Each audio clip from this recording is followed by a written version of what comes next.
দেশের সবচেয়ে বড় পর্যটন কেন্দ্র আর সেই সৈকতে নামার অন্যতম গুরুত্বপূর্ণ পয়েন্ট কলাতলী, অথচ পর্যটকদের স্বস্তির পথই এখন পরিণত হয়েছে ভোগান্তির ফাঁদে।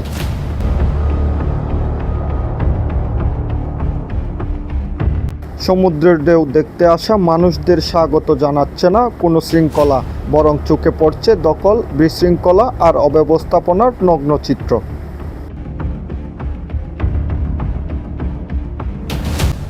ফুটপাত যা পথচারীদের জন্য নির্ধারিত, সেটি এখন পুরোপুরি দখলে। অবৈধ পার্কিং আর ভাসমান দোকানের দখলে হারিয়ে গেছে হাঁটার পথ। সরকারি জমি দখল করে সারিবদ্ধভাবে দাঁড়িয়ে আছে শত শত ট্যুরিস্ট জিপ, যেন এক ঘোষিত পার্কিং জোন। ফলাফল চরম দুর্ভোগ। প্রতিদিনই পর্যটক আর স্থানীয়দের বাধ্য হয়ে চলাচল করতে হচ্ছে ব্যস্ত সড়ক দিয়ে।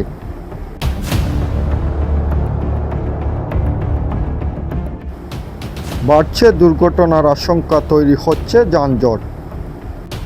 প্রশ্ন উঠেছে, কারা দখল করছে এই জায়গা, কাদের ইশারায় চলছে এই অবৈধ পার্কিং আর দোকান?